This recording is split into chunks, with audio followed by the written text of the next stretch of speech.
Hello, আসসালামু আলাইকুম everyone. সবাই কেমন আছেন? আলহামদুলিল্লাহ আমি ভালো আছি। আজকে আমি রান্না করব খাসির মাংস। এখানে আমি 1 কেজি খাসির মাংস ভালো করে ধুয়ে নিয়েছি, আর নিয়েছি 1 কাপ টক দই। এখানে লাগবে আমার 3 টেবিল চামচ আদা বাটা, 3 টেবিল চামচ রসুন বাটা, 2 টেবিল চামচ জিরা বাটা আর কাঁচামরিচ ব্লেন্ড করে নিয়েছি। আর এখানে আমি নিয়েছি 2 টেবিল চামচ হলুদ গুঁড়ো, 3 টেবিল চামচ মরিচের গুঁড়ো, 2 টেবিল চামচ ধনিয়া গুঁড়ো, আর এখানে আমি গরম মশলা আর গোলমরিচ গুঁড়ো করে নিয়েছি।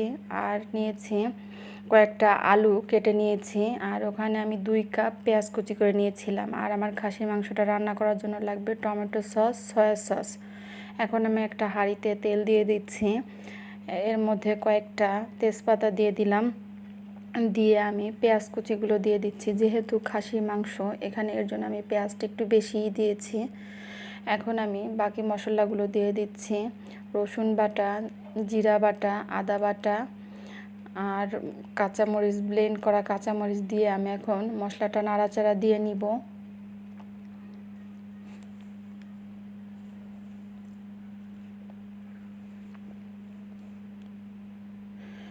এ পর্যায়ে বাকি মশলাগুলো দিয়ে দিচ্ছি। পরিমাণ মতো লবণ দিয়ে দিচ্ছি, হলুদের গুঁড়ো, মরিচের গুঁড়ো, ধনিয়া গুঁড়ো, আর এখানে আমি ভাজা জিরা, তারপর গোলমরিচ, গরম মশলা এগুলো গুঁড়ো করে নিয়েছিলাম, সেটাও দিয়ে দিচ্ছি। দিয়ে আমি এখন মশলাটা কষিয়ে নিব। এই পর্যায়ে দিয়ে দিলাম 1 কাপ টক দই।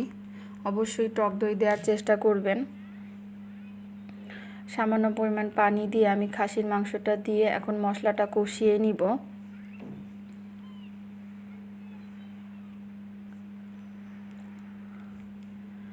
এখন দিয়ে দিচ্ছি 2 টেবিল চামচ সয়া সস, আর দিয়ে দিচ্ছি 2 টেবিল চামচ টমেটো সস। যারা বলেন খাসির মাংস গন্ধ করে, অবশ্যই টক দই, সয়া সস, টমেটো সস দিয়ে রান্না করে দেখবেন, একটুও গন্ধ থাকবে না।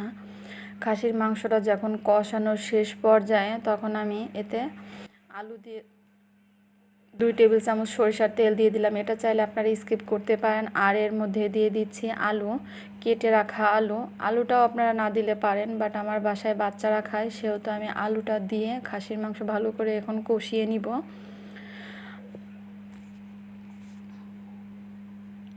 যখন আলু আর খাসির মাংসটা কষানো হয়ে যাবে, এ পর্যায়ে আমি দিয়ে দিব পানি, গরম পানি দিয়ে দিব। মাংসটা সিদ্ধ হওয়ার জন্য আমি দিয়ে দিচ্ছি পরিমাণ মতো গরম পানি।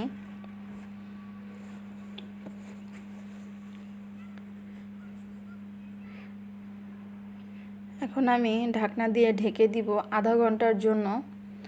ঢাকনা দিয়ে ঢেকে দিব সিদ্ধ হওয়ার জন্য।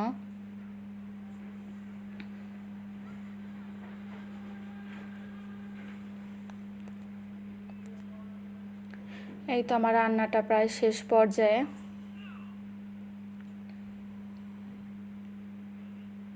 আলহামদুলিল্লাহ আমার রান্নাটা কমপ্লিট। আমি এখানে খাসির মাংস দেখে মশলাটা খুব বেশি ব্যবহার করেছি। অবশ্যই আপনারা খাসির মাংস মশলা বেশি ব্যবহার করবেন। আমার এই খাসির মাংস পোলাও বা পরোটা বা সাদা ভাত যেটার সাথেই হোক ট্রাই করে দেখবেন, ভালো লাগবে। আশা করছি আজকের রান্নাটা আপনাদের ভালো লেগেছে। ভালো লাগলে অবশ্যই বাসায় সবাই এভাবে ট্রাই করবেন।